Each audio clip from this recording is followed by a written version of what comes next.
Get ready for 3 of the deadliest hunts on the planet: croc, hippo, and buffalo. It's a big animal. It's got to be perfect. The first thing Clayton says is, we need a bigger gun.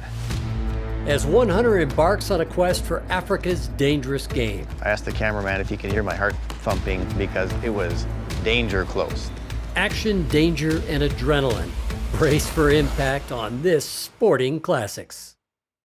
Some adventures are found at the crossroads of epic and unforgettable, and they're best enjoyed with a close friend, a companion who cherishes the sporting life just as much as you do. It's someone who knows the magic contained in the simple phrase, opening day, and who understands that the words hunter and conservationist are one and the same, for we've been giving back for generations. And sharing the outdoors with someone who celebrates the history, the art, and the romance of this way of life makes for a friendship to last the ages. One where the sound of a snickering horse, the crackling of a mountain campfire, the whiff of gunpowder will transport you to that same stirring part of the soul. Welcome to Sporting Classics. That old trusted friend who shares your love of adventure and reminds you of the greatest days of your life.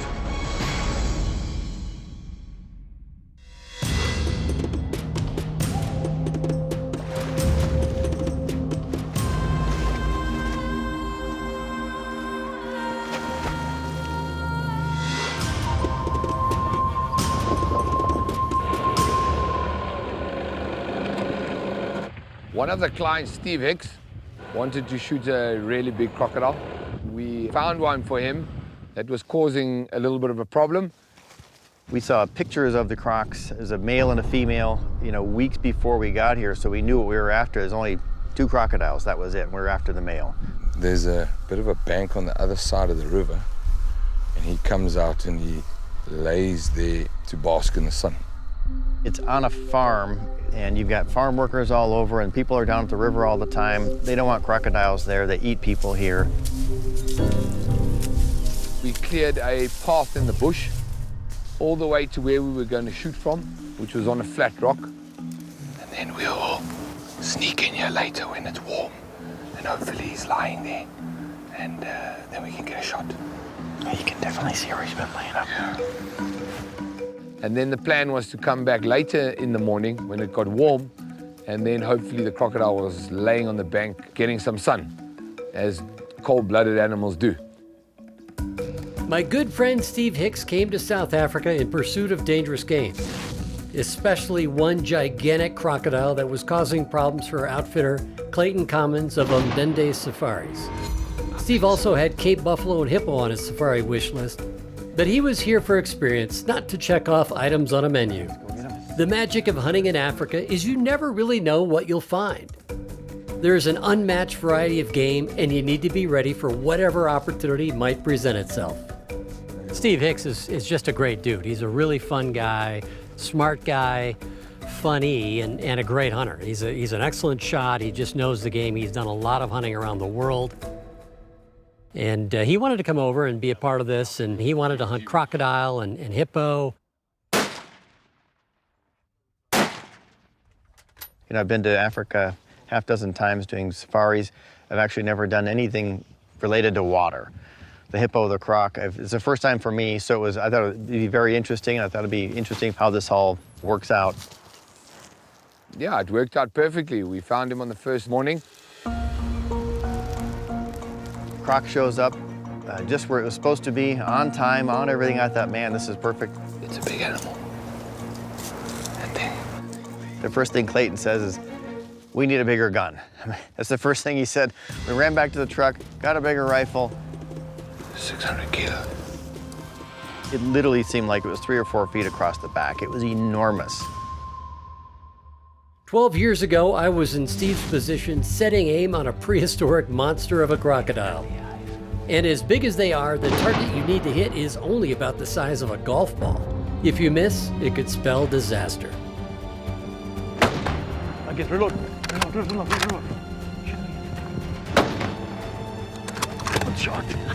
What a beast. Look at the head on him. Nice shots. Look at the girth on that guy, man.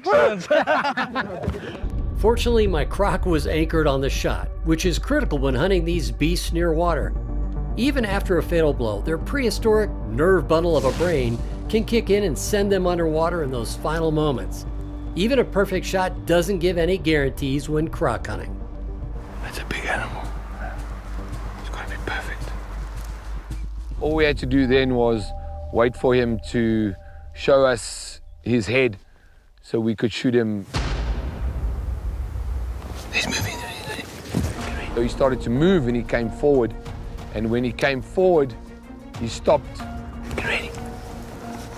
Wait for him to stop. Wait.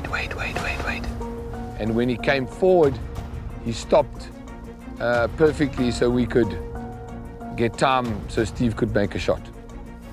If you're confident, shoot him. Take your time.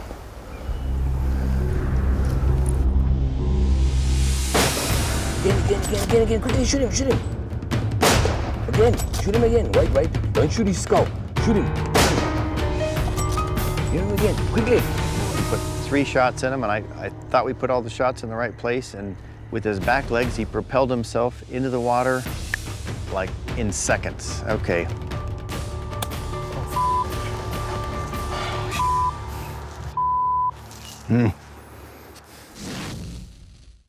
Sporting Classics is brought to you by Winchester, the American legend. Winchester Repeating Arms. Walther, it's your duty to be ready. Silencer Central, silence delivered. Boomerex Air Guns, the year of the air gun hunter. Right On, see the difference. And by Sea Run Cases, handmade and travel tough.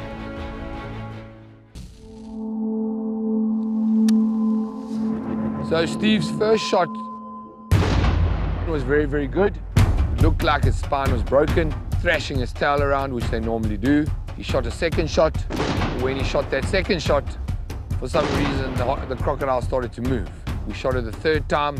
Front legs were not working, but unfortunately, he had a little bit of grip on his back legs. The thrashing of his tail propelled him forward, and he managed to make it to the water. Quickly, get bullets. Get bullets, come. We quickly sprinted down to the water. Get ready. Have you loaded? No. Reloaded the gun. Just load. And we're hopefully... Stand forward. Looking for some sign of the crocodile so we could make another shot.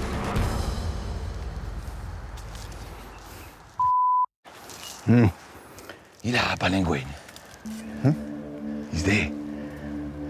Bubbles. We did see some bubbles, and which clearly indicated that's where the crocodile was. You guys get ready. I'm going to the car to get the rod, okay? We see bubbles, and then more bubbles, and that was it. Okay, so we figured that essentially this thing had died. He's got 3 rounds of .375 into him, and we hit him pretty well, so I'm sure he was DOA, but he's still got in the water. Ideally, you don't want him going in the water, obviously. You see that thing?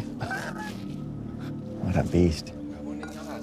So I have a system on just an ordinary spinning rod where I tie 2 or 3 treble hooks and a weight behind it. If we can just get a line on him, then we at least know where he is. And I've used this in the past with success to retrieve a dead crocodile in the water. Perfect cast, literally. That's about where the bubbles were.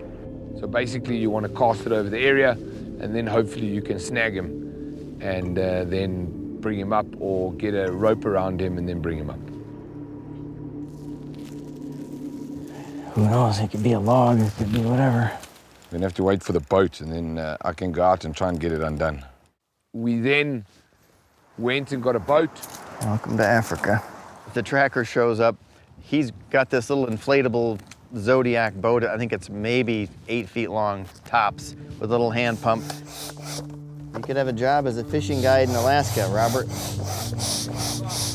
use the same boat. jumping in the water. We got crocodiles in the water. And I had visions of this thing coming up and grabbing our boat because it's in a tiny little piece of water. So topped off all my life insurance before I left home. We've got a paddle made out of a fence post or whatever the heck it was. Paddled around, poking around. We thought we'd come across this thing instantly because he looked like he was dead going into the water. There's lots of obstruction down here. I'm sure. It's not going to be easy. You know, went through this whole rigmarole trying to find the crocodile, this whole piece of water, poking around, trying to figure out where this croc landed. That didn't work. Okay, Steve, I think we're going to make another plan here. The next plan was to get some long poles. So we took 3 or 4 tent poles and we tied them together. And we started probing the area where we thought the crocodile would be. It's a little depressing, but we'll get there. Hopefully we can find him. If he's alive, well, or dead, I'm sure they'll find him. You know, I think we've done all we could do to this point, and now we just have to let Mother Nature take its course, and we'll hopefully recover it.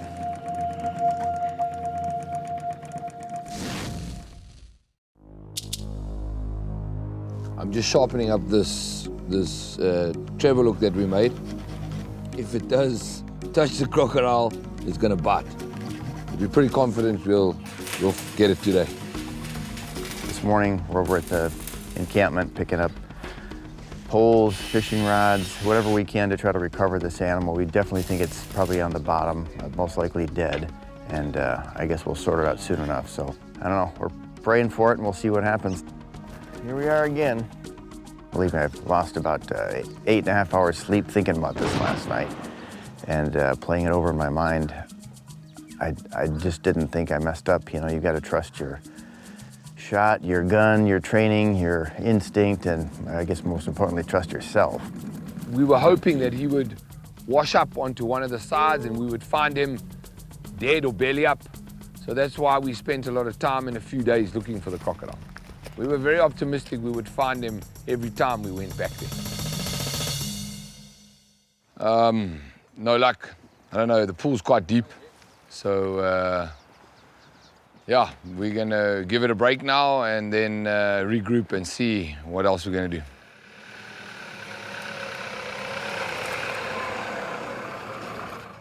So Steve also wanted to shoot a hippo. They've been scouting this thing weeks in advance. There's a pod of them, maybe, I don't know, 5 or 6 hippo. They've been living in this area right here, but we've got 160 hectare lake, so it's a big chunk of water. So. Okay, so you saw them from the wall? Yeah. Okay, thanks. So it looks like we got about a half-hour walk to get up there, and we'll sort of assess the situation at the time. Good day for a walk. The keys to hunting a hippopotamus are to find a single bull in shallow water, use enough gun, and be quick and accurate with your shooting. Go when you're ready. Here he comes. Take him.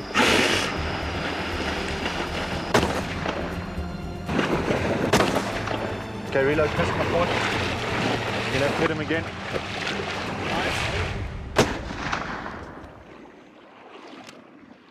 Hold that. Whew. He played ball, didn't he? Well done, Chris. Clayton and Steve would have no problem finding hippos. The challenge was getting into position where Steve could take a good shot. When we arrived there, we battled a little bit to find the hippo because the pond was so big. Hippo. Hippo have been walking here. There's hippo tracks everywhere, and obviously they're using this trail here and did this morning, so we'll run up to the south side of the lake and see if we can't figure it out. I mean, we literally got within 100 yards and we could hear them. We can't see them here, the bush is too thick. We then followed these tracks and we found them back in the wooded bay. Man, they're huge. They're smart, they know you're there. The minute they see you, sense you, smell you, whatever the case is, they're underwater. Holy look at how big those things are. Problem is you never know when it's going to go under the water. Right. They're going up and down, they're not stupid. They know exactly what's going on. They know you're there. So making a shot is, you know, you couldn't take an ethical shot that way. So essentially, you're not close enough to the hippos to take the shot and basically decided to pass.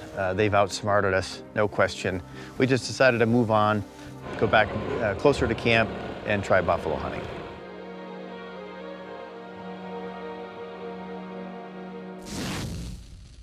Want more big game? Check out Chris Dorsey's newest book, Director's Cut, a 400-page full-color celebration of big game hunting. Each signed copy comes with a 4-hour companion film. Order today. Sporting Classics is brought to you by Winchester, the American legend.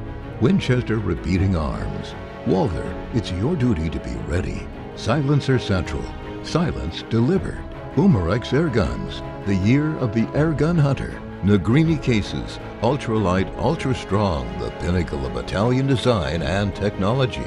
And by Safari Club International. Join the fight to protect hunting across the country and around the world. Stephen Hicks' hunt for dangerous game wasn't going as scripted. He made a perfect and surely fatal shot on a gigantic crocodile, but the beast was still able to lurch into the murky lake, never to be seen again. And Steve showed proper restraint when he was unable to take an ethical shot on a hippo. And after being foiled by these denizens of the deep, he opted to move his hunt to dry land for a few days.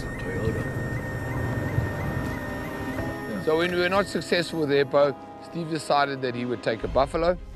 I'm trying to, collect some of the dangerous species of Africa, of course. And then the buffalo, they're always fun, whether you get a giant trophy or you get even a mediocre one. It doesn't mean, buffalo's a buffalo to me. The stock is fun, the hunt is fun, and, your heart's pounding all the time because they bite back a little bit. There's another bull to his right, but you can't see him. After about an hour, we located these 3 or 4 bulls, but he's not very wide. But he's old, very old. And we crept and crept. We probably burnt 2 hours, I think, hour and a half in there. He's over here, you see him. My tracker and I got Steve very close to the buffalo as he wanted to hunt one with his double rifle, and you could actually smell the buffalo. We were so close. There he is. That's the bottom one. They were grazing up the hill. The wind was behind us, but wishy-washy a little bit, so we really had to watch it. He's gonna wait a little bit so he goes over the ridge. There are few mistakes in hunting or in life with consequences as severe as taking a bad shot on a Cape buffalo. If a wounded Cape buffalo charges a hunter, one of them is going to die. Shoot him! Shoot! Shoot! That is why patience and accuracy are critical to this hunt for one of the deadliest animals on Earth. They bust out to the left. They're maybe 50, 60 yards away. We got them almost single file. That lead left bull is a dandy. Take the one on the left, one on the left. That anticipation, that sense of drama, that sense of, man, it's got to happen. This could be it. Take the one on the left. Good shot. He executed an excellent shot of it going away. Well done. Good shooting there, sir. Man, it was fun to get up on him. He must have been just a little sicker than I thought. Congratulations, sir. Thank you, thank you, thank you. That is a beautiful little bull, isn't it? Mr. Dorsey, sir. Well done, man, well done. Well done. Steve and Clayton had stalked to within shooting range of 2 bulls. Now, the wait is on. He was just right on the other side of this crest of this hill. There are 2 bulls there. I think the one on the left is better. The one on the left. The wind was changing a little bit, and they turned and started coming right up the hill towards us. Literally crawled up there, got ready, and then they kept coming up the hill at us, and clicked my safety off. Got up, looked at them, and literally, I'm like 1 pound out of 2 on my finger, and they busted. Didn't shoot. And unfortunately, the buffalo winded us or saw movement, and they took off. That was fun. That's just as good as taking the animal. I mean, that was a lot of fun, as you can see. That was cool. I asked the cameraman if he could hear my heart thumping with my microphone on because it was danger close.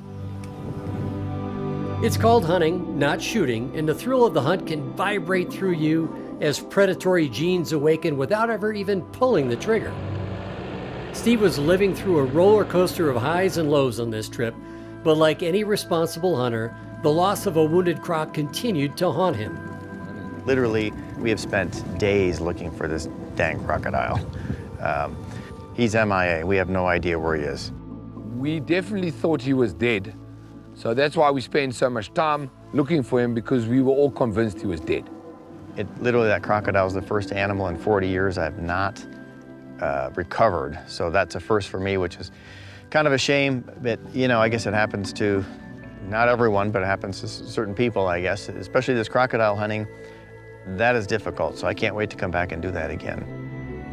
And I lost a croc in Tanzania many years ago, one of just a couple of animals I've ever lost in Africa, and it was heartbreaking. It's a sick feeling. Any animal, you don't want to wound, you don't want to lose, but I guess if there's a good news moment of this story, it's the fact that that was a problem croc. It's not going to be a problem anymore. So at least the locals are happy that this monster, this giant dinosaur lizard, has been taken out of the food chain, which is not a bad thing here. We made our shots. We've done all we could do. You know, time will tell. We're heading back to the States here in a couple of days, so hopefully we hear some news, good news. If not, you know, that's crocodile hunting, I guess. But it didn't take long to get news from Africa.